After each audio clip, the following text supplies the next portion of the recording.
to the Investment Association as we continue to explore the implications of the introduction of AI into our industry.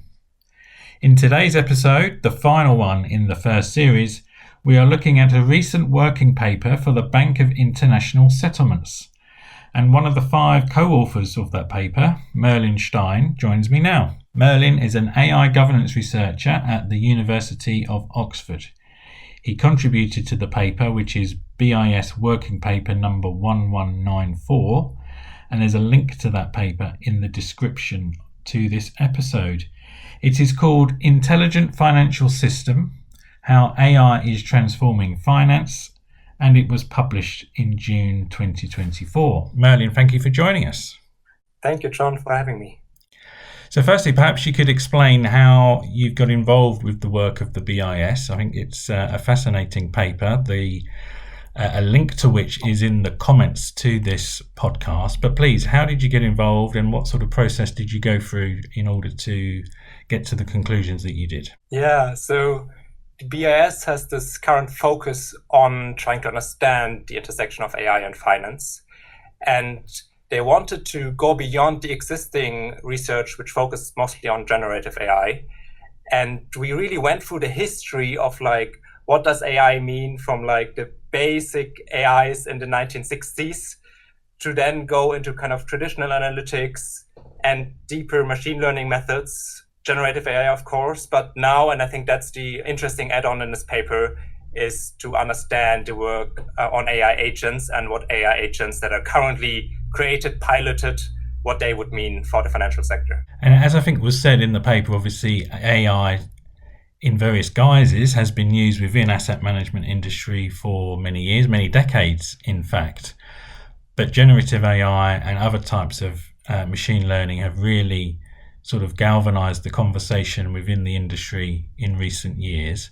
The paper outlines some really interesting potential use cases, some of which we've explored in previous episodes. But from your perspective, what sort of use cases do you think would be most relevant for the asset management sector? And importantly, what impact could an AI-powered asset management industry have in the wider economy? Yeah, so I think there's the kind of obvious clear use cases in customer acquisition, in back-end office, also in front-end customer chatbots and so on, like in many other industries. But the interesting part comes in when combining the kind of front-end customer chatbots with direct access to trading and portfolio and wealth and asset management.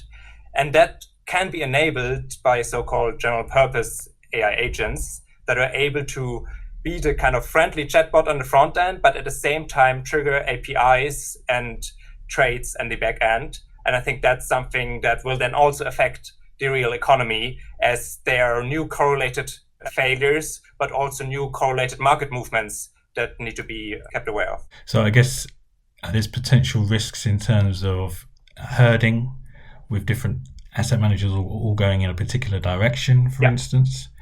Would you agree that that's one of the major risks, or what other sorts of risks did you observe? So when we wrote that paper, the fascinating discussions we had were so diverse that it's really about maybe the unknown unknowns, that it's about observing while implementing AI technologies, what are the kind of effects on the organization itself.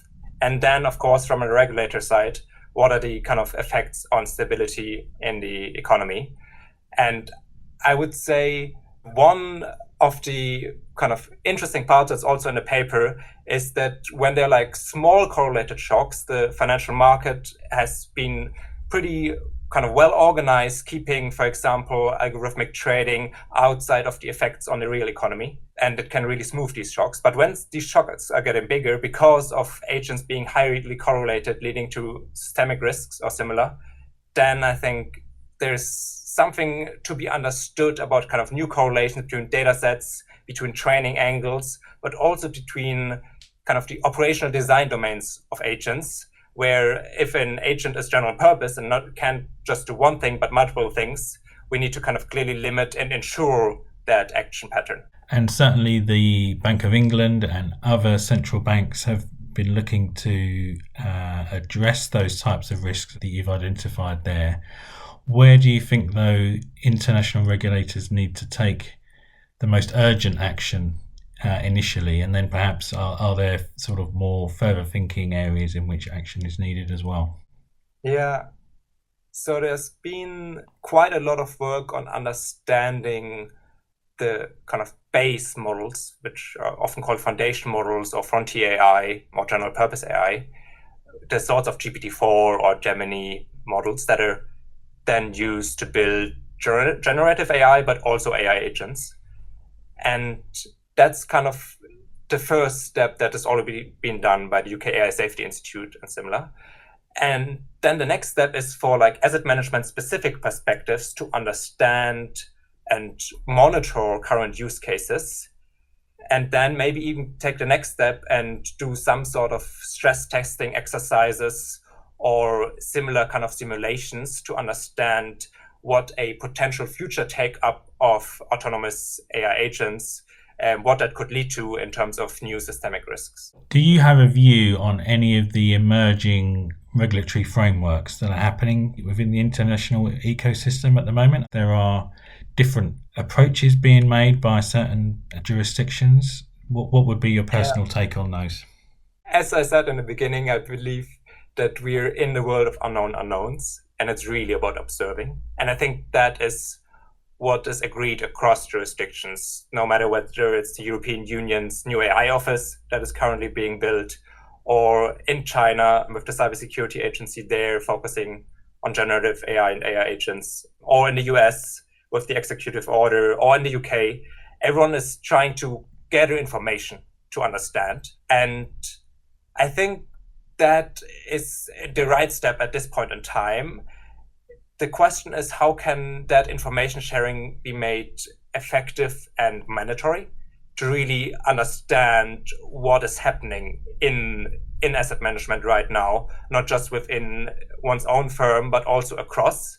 So there, for example, has been an interesting idea of like a commitment to a club of sharing information of use cases, but also of risks, to have some sort of sharing between asset managers and then aggregate this information within that kind of club of committed asset managers. Merlin, you're an AI governance researcher.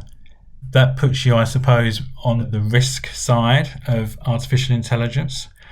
On balance, though, what would be your assessment for the benefits of AI within the asset management sector overall? Yeah, I would say, while I'm very aware of the risks, I think there is both an over-reliance and an under-reliance concern. And I think the under-reliance really speaks to not losing out on the benefits, because there is the opportunity, and we described it in our paper in different scenarios. There's the opportunity for huge productivity rises, particularly also in asset management.